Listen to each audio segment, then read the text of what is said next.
Hello everyone, welcome to another episode of Triangle of Fans. I'm Monish. As always, I'm joined by Nishant.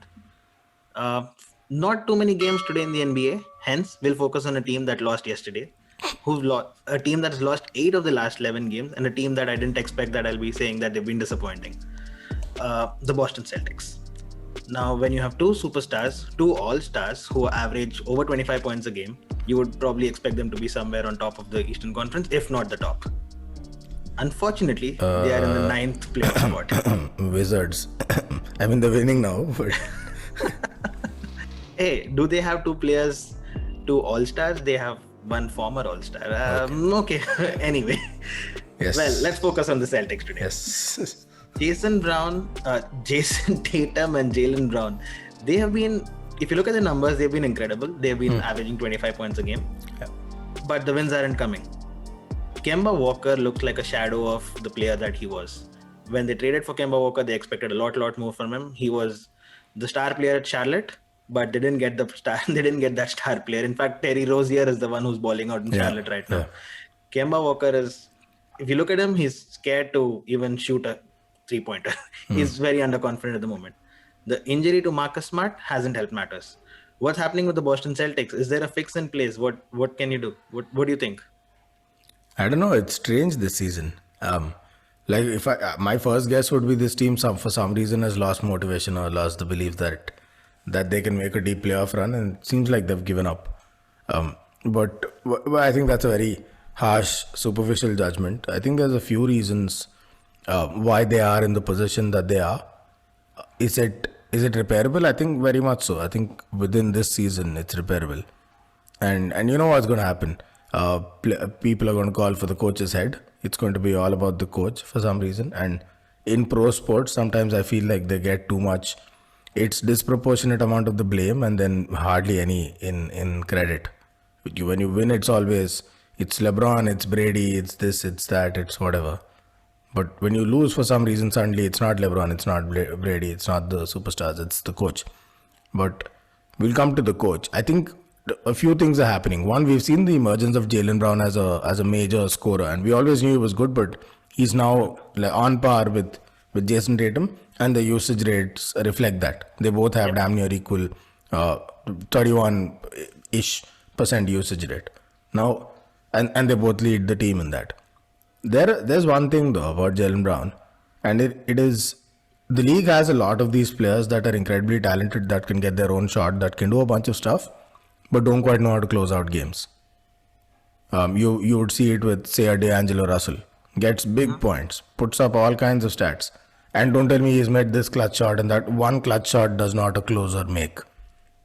A real closer is not just remembered for the clutch shots, that's the cherry on top. They're remembered for taking over in the last 5 minutes of a game. When games are tight, they go on a series of, making a series of incredible plays, and they get the win. They seal the game, right? I don't think Jaylen Brown is that guy yet.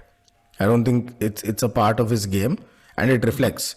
In the fourth quarter, just the eye test, forget the usage rates and the advanced analytics, right? In the fourth quarter, how often does Jason Tatum get the ball and a play is called for him versus Jaylen Brown? It just doesn't happen. The team doesn't go to him in the fourth. Does he not trust himself in the fourth? Does the team not trust him in the fourth? I don't know, but that's a problem. So in the fourth quarters, Celtics as a whole have sucked.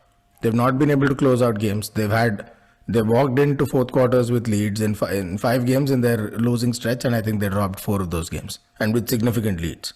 And they dropped 4 of those, including that Pelicans game where they had a huge lead against the Pelicans, who, as exciting as they are to play, they're not the Nets, they're not the Sixers. And they dropped that lead. It actually took 2 very good clutch shots from Jason Tatum to even force overtime, and then they capsized anyway. Right. The ball doesn't go to Jaylen Brown, so that's one. The second big loss, and this is the most obvious one for me, is Marcus Smart is the heart and soul of that team. Whoever is the best player, Marcus Smart is the spirit animal, so to speak, of that team. And both ends of the floor, right? What do you lose when you lose Marcus Smart? You lose possibly the best defender on the team. And really the guy that coordinates the entire defense. The whole formation loses shape when Smart is not out there making reads, making switches, calling audibles really when the opponent switch things up.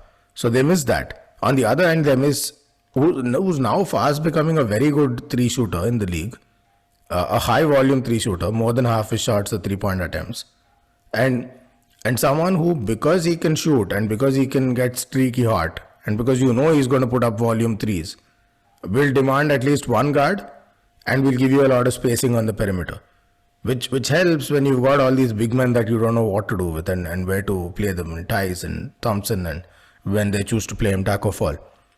And more than anything else, in Marcus Smart, they lose leadership. It doesn't seem like there's anyone on that floor right now who's calling the shots. Kemba has got his own shit to figure out. He's not been great. On and off, and even when he's on, it's not anything to write home about. So he's busy solving his own game's problems. Jaylen Brown's busy figuring out how it is that you close out a game in the fourth. Tatum's doing the best he can. And in all of this, nobody's putting their hand up and saying, I'm the man, listen to me, follow me. That was Marcus Smart. He's not their big blow.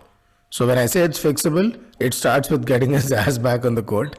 That would be the first thing I'd do. Once he's fit, of course. And take it from there. But this is, high level, this is what I think is going on with the Celtics. The Celtics have really hit lottery, right? With the additions of Jason Tatum and Jaylen Brown in the draft. Now they've really hit you can't get two superstars better than that in 2 consecutive years. True. Do you think it's panic time for them that now these players are in the peak of their career? They'll probably peak later on, but they're in the prime of their career, and you don't have a team to build that can actually push them for a title. They made the conference finals 3 times in the last 4 years. This year, it doesn't look like they'll get there, at least given this current squad. If they make some great addition in the last minute, probably they can still push for it. But at this moment, it doesn't look like it. Is it panic time? Do they have the squad to even push for it? Because it's just a team of 2 players at the moment. Addition of Marcus Smart makes it a 3 team. Because you look at the other players, Kemba Walker, not himself. Tristan Thompson, underwhelming. Jeff Teague was added to add the experience to the team. Underwhelming. Yeah. Tice is there, Nice. but he's okay. He's not bad, but it's not really a championship winning center. So are they running out of time, or just going to wait and add later on and then see what happens? I think the answer. Sorry, go ahead. A couple of years ago, they had Kyrie Irving, Gordon Hayward, and the 2 of the stars. And that was definitely a championship winning team. And look to where they've fallen now. I think even last season, they looked like they could have an outside shot at a championship. But that's where the answer begins, right? Is the org's priority winning a championship? Are they that, like, you look at the Brooklyn Nets, they'll do whatever it takes to win the chip. Luxury tax, bring in this guy, that guy. Their front office is on phones all day long, figuring out the next trade, the next improvement. If you're the Mavs, maybe you're taking a slightly slower approach, but they're looking at a championship in the next 3 years. Mm-hmm. Lakers, they've made their ambitions clear. So is a championship ambition something that's very strong in Boston? It doesn't appear so. And it's probably profitable for them to be the way they are, go to the playoffs every year, make a deep playoff run, get all of that TV money. And remember, they're paying Kemba a big contract. Jaylen Brown's getting an okay-ish contract. Like a lot of peers his age have much higher contracts, like Brandon Ingram and so on. Mm-hmm. And then there's Jason Tatum, who's right now a steal for them at $9 million. He's somewhere towards the end of his rookie plus contract. So financially, it's profitable for them to be where they are and not make a run, because championship means you'll at some point you'll have to bring in players of certain caliber and maybe risk going into the luxury tax bracket. Mm-hmm. That's one. Now, if they were to have championship aspirations, who do they bring in? How do they make this team better? So last year, if you remember, the Celtics were known for what? For being probably the best, most evenly distributed scoring team in the league. Right? All 5 can give you double digits in any game. Yep. That's gone to dogs. Why? Because Gordon Hayward's out, and there's got to be some Shakespearean comedy or comical tragedy here, because when they had Terry Rozier, and Terry Rozier couldn't find a way to coexist with Gordon Hayward. Mm-hmm. It just didn't work. And so they traded Terry Rozier to Charlotte, brought in Kemba and whatever else, and that was the deal. And then Kemba looked good for a season or 2. And then Gordon Hayward went to Charlotte, where Terry Rozier went to avoid him. And now they're on the same team, and they finally found a way to coexist. And now the Celtics are thinking, what just happened? Because they got Kemba in return for all this. Hayward's out too. Same team. And Kemba's suddenly decided to not be Kemba and be disappointing. He's coming off of an injury, so maybe that's playing a role. But he's been disappointing. So they lost all of that depth. They lost a superstar in the making, looks like, in Rozier. They lost Gordon Hayward. Kyrie was fine. That was quite some time ago. And what do they get in return? An emerging group of stars. Now, if Marcus Smart is injured, if Jalen Brown doesn't know how to get a win, all of these are growing pains that you would expect with a team like this. But their big man department is disappointing. The only thing where they're top 10 as a team in the league is offensive rebound percentage or something like that. Just one random stat just for the sake of being there. But otherwise, their big men are nothing to write home about. I don't think Tristan Thompson has been. He's been about average. He's been about what your basic expectation from him would be. They don't have a big who can score. So then it's all down to their guards and their wings. And then when Marcus Smart goes out injured and Brown, for some reason, it seems they don't trust in the fourth quarter as much, then you're a one-man team. You're predictable then. And that's really their problem. Now, do they fix it in a trade? It doesn't look like it. Not this season. There's not really... The only talent available in the league is what? Big men. So you've got Drummond, you've got Blake Griffin, you've got DeMarcus Cousins. They've already got enough big men. Maybe they trade and bring somebody in. I don't think any of this solves their fundamental problem, which is Kemba is not playing well. Smart is not on the court. Brown doesn't seem to be a fourth quarter specialist in closing out games. And it all comes down to Tatum. No big man is going to solve that problem. It's got to be solved internally first. They've got to get their players back out on the court, get fit, and then see who they need to move. Because also, Tatum's going to be up for a big contract next year. Yep. And they've got a call to make. Now, I don't think they'd be foolish enough to shop for Tatum or shop him in the market. I don't think that's going to happen. But I think Jalen Brown is expendable for the team unless he proves otherwise. So then, if it's championship aspiration, they've got to get the absolute best out of this team this year, and that should be the only ambition this year. They're not going to win the chip. I think that much is clear. See the limits of this team, see what gaps need to be plugged, and then see who's expendable. Who would you trade if you had to bring in players that solve problems for you? And maybe the answer right now is Jalen Brown. So it's experimentation time, but a lot of this is fixable within this season.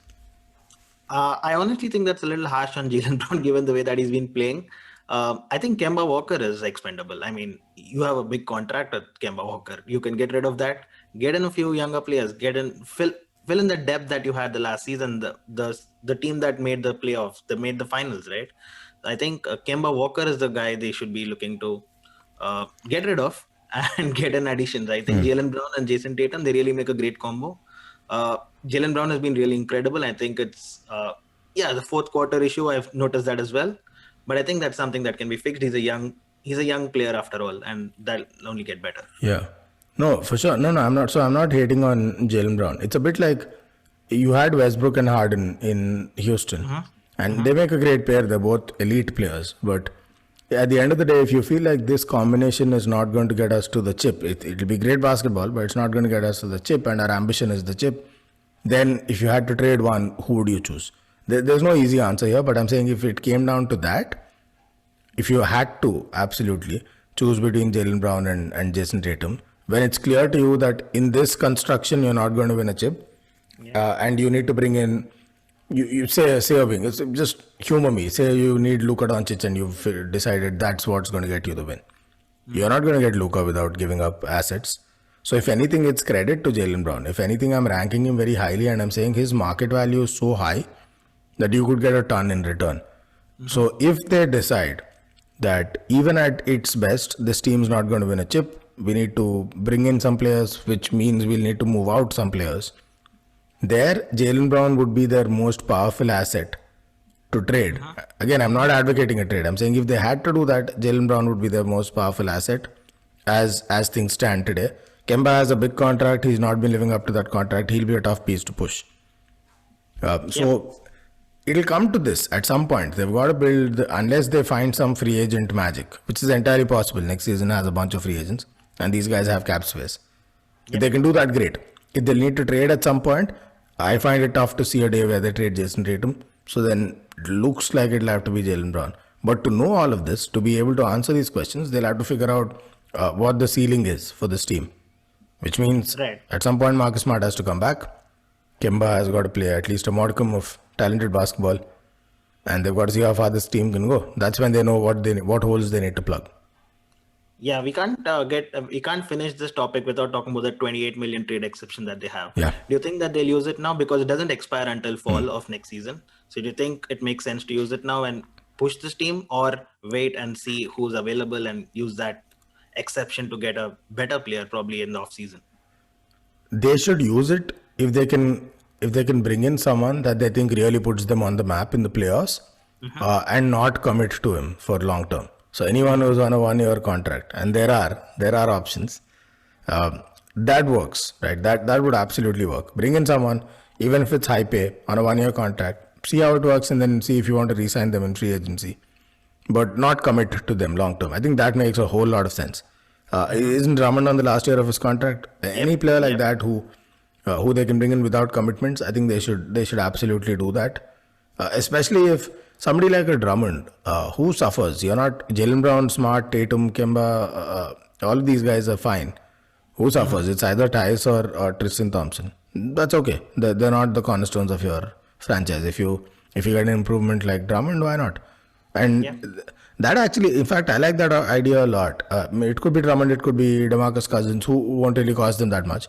But bringing in someone at the big position that can not only play the role of an old school big, which is bump bodies and grab rebounds, but also offer an offensive threat. And if they can get a stretch big, nothing like it.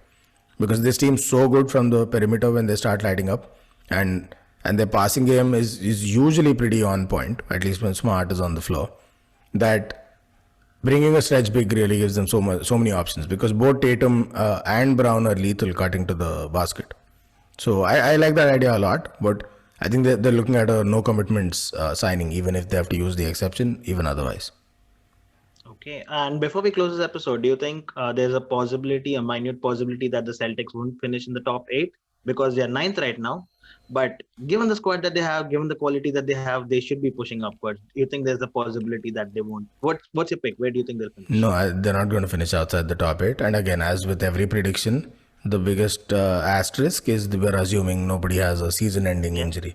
Something like that happens. I mean, any team can go outside the top 8, but I don't think they'll finish outside the top. I think once Smart comes back, you're going to see a greatly improved Celtics team. Even if he isn't lighting it up on the stat sheet, just his presence, his leadership, and his ability to coordinate the defense, these will make them so much better. They were a top 10 defense, mind you, for the first few weeks of the league. And then Smart went out, and suddenly they're like the 14th, 17th, or whatever they are now in the league in defense. That's going to change. And it's not something they have to learn. It's just a personnel issue. They lost their defensive coordinator on the court, so to speak. So, no, I don't see any way they finish outside the top 8 unless somebody has a catastrophic injury. All right, so that was the Celtics, and if they have to change, it has to change quickly. They take on the Indiana Pacers tomorrow. Not a bad team to beat, and then you'll be back on form. But that's all we have for today's episode, and I'll talk to you after the weekend. All right, man. Cheers. Bye. Bye.